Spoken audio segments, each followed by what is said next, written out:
Hi, and welcome to the Home Video Emporium.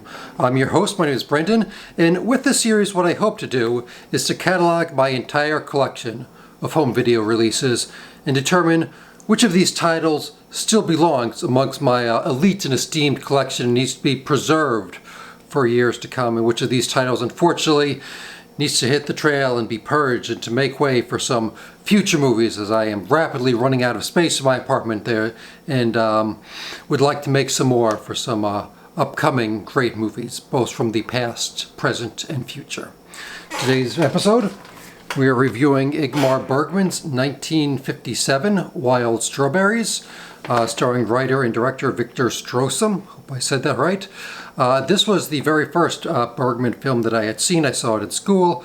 It was on a like bootleg VHS tape that a teacher showed us that looked like he taped it off the TV or something. So not really good quality. But what really stood out to me and what I liked about it so much the first time was he was using dream logic. He was using really interesting transitions for flashbacks, for dream sequences, for connecting the past and the present. And it was stuff to me that when I was watching it, it was a lot of techniques that I had been watching a lot of kind of newer movies, or even movies from like the 1980s and 90s.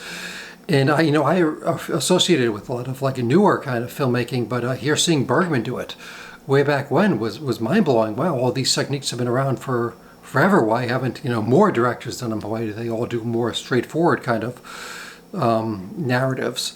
So that really did take really did kind of take my breath away. The narrative use, the cinematography here by Gunnar. What is this guy's name? Gunnar.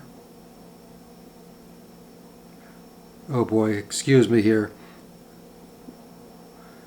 Gunnar Fischer is the cinematographer, and there's a wonderful match cut where you're looking inside a window and you're seeing two characters having dinner, and then as the camera pulls back, it's like a crossfade, but they do it to make it look like there's a seamless transition, and you're seeing the clouds reflected on the windows, and the main character Isaac, he's looking in through the window and he can't see the past anymore. He just sees all these clouds.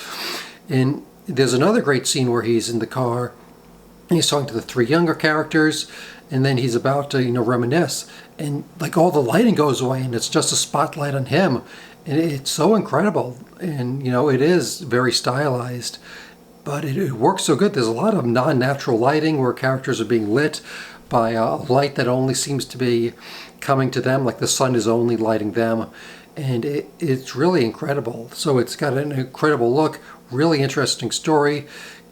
You see a very, I don't know if I'd call him young, but Max von Sydow is in this, who we'll discuss later. There was also the same year Bergman came out with The Seventh Seal, both in the same, which is, he really was on a roll.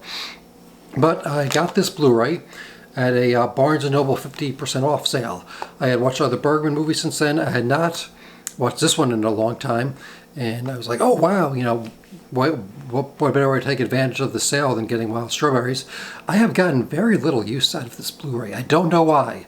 I bought it with the highest hopes. Oh, I'm going to watch this so much, and it's barely been played. I don't know why. It's been collecting dust, and recently revisiting it, I really don't have an excuse why. It really does hold up. And you've got some good features on this. You've got Bergman doing an interview where he actually talks about the character of Isaac, who is based on his father. And that's where a lot of the looking at an older age, because Bergman wasn't that old when he made the movie, but he's looking back at a man who's 78, who's looking back on his life, and he just said he based it off his father. There's some behind-the-scenes footage which does not have any audio. It's a narration, and you can see all the just the behind-the-scenes footage. And there is about a 90-minute interview with Bergman on this, where he talks about a lot of interesting things. So if you're a Bergman fan, this Blu-ray is probably definite for you. If you haven't, even seen this movie, I would definitely recommend it. The special features are much more for Bergman fans. If you're not that interested in him as an artist and more of an artist profile than any kind of flashy special features, the purchase is up for grabs. I'll leave that up to you to decide.